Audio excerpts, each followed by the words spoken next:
let's talk about coaching a little bit more. Now that we understand that it requires investing in order to be a good coach. Leadership coaching is a great way to invest into the future of people. In fact, like I said before, if you're in a leadership role in the service industry, coaching is the thing that will take you to the next level. Coaching is just one tool in your toolbox that you can use to help other people and help yourself, so that you can sow something great now, and you and other people can reap something better down the road. All right. So what does coaching do? What does coaching do? So coaching brings self-awareness and social awareness. Okay. There's a big misunderstanding of what coaching is in the world. Some people think that coaching is the same as mentoring, where you're going to just support somebody. And there's a little bit of truth to that. Some people believe that coaching someone is telling them what to do. Anybody ever thought that? Coach is to tell somebody what to do. You think about maybe an athletic team, a sports team. Doesn't the coach tell the other people what to do? Hey, choke up on the bat, spread your legs a little bit further or whatever. And so that's an idea that people have about coaching. Solving problems for people, that's an idea too that people have about coaching. So you're sitting down, you've hired this professional life coach, and they're going to help solve all my problems for me. That's not true. In fact, it's just the opposite of that. Leadership coaches, they don't solve problems for anybody. See, what we're interested in as a coach is personal development on the other side. So when I'm coaching somebody, if I'm coaching Brooke, I'm interested in her growing and becoming better. My interest is in her solving her own problems and becoming better at solving her own problems. And so this is part of it, bringing self-awareness and social awareness. So if I'm coaching somebody, part of my job is to help them become self-aware. A lot of people are not self-aware. Okay, a lot of people really struggle with being self-aware.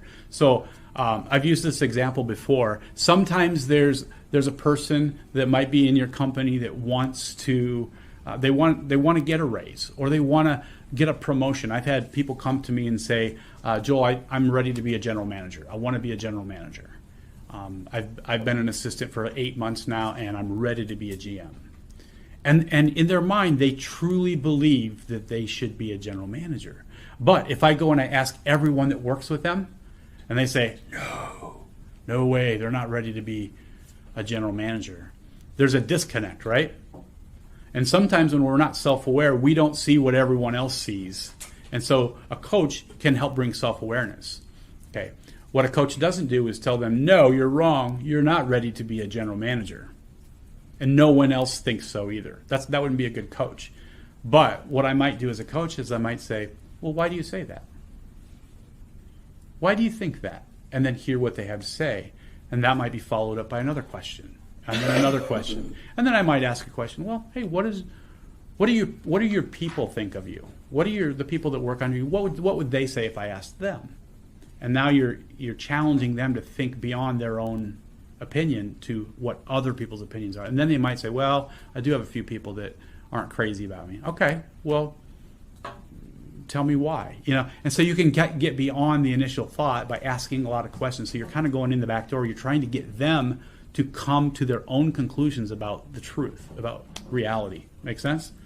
So it's kind of interesting. So coaching also helps to clarify what's most important. One great question for coaching is, what do you want? So imagine this: you're coaching somebody. Maybe it's somebody that works for you, or somebody that maybe works in a different store or a different department, and you're coaching them.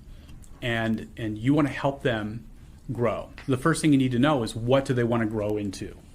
What do they want? What's their desire? Because that's what you need to help them become. You don't decide what you think that they should become and tell them. You find out what they want. What do you want? That question comes in a lot of different forms. You might say, what do you want in the next 5 years? Or what do you want your eulogy to be at your funeral? What do you want your legacy to be? Those are questions that get people to think about the future, to find out what they want. Because everybody wants something different. So when you find those things out, now you know how to help move people towards that direction. And we can do this with our employees. Everybody needs coaching. Nobody's exempt. And everybody can coach to some degree. It doesn't matter what level you're at. Everybody needs a coach. I'll tell you. And that's true. I firmly believe that. I don't believe anybody can get out of their own box without help, without somebody reaching down, giving you a hand and pulling you out of your own box. I think we all need help in that way. We have a lot of people in our companies that need somebody that can coach and help them get to another place. And we don't have an abundance of great coaches out there that are just, busting at the seams to get out and do it. So there's a gap, there's a need for this. And that's why we're doing this training, because everybody here can be part of that.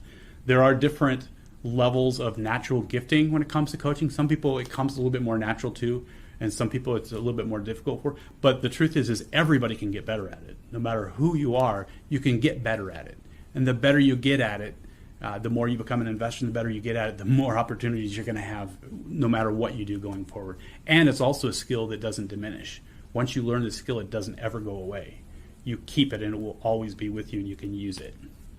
So, a coach also helps to examine options and solutions. So a coach doesn't solve problems, but a coach might help somebody talk through all of their options. It's one of the questions that I ask my managers that I coach all the time. I mean, you guys know, right? What are your options? What can you do? What do you have control over and what do you not have control over? And oftentimes when I find out what somebody doesn't have control over, don't focus on what you don't have control over. Focus on what you do have control over. What can you do and what are your options? I don't give them to them. I'll ask that question. And that's a great way to get people to think outside the box. We all need that. I don't think outside the box unless somebody gets me to think outside the box. I do it better than I used to, but that's what a coach can do, is help us to consider our options so that we can systematically make decisions ourselves. Coaches also helps to remove obstacles and fear. A lot of times we can't move forward because there's something that we're afraid of that's keeping us stuck. And it can be just about anything. Anybody have any examples of something that you're afraid of that keeps you from growing in a certain area? I'm afraid of confrontation. Okay, that's a great one. Yep. And you're not alone. There's a lot of people that are afraid of confrontation. Yep. Sometimes we have to get past our fears, but it's a whole lot easier to get past a fear when you've got somebody right there next to you helping you do it.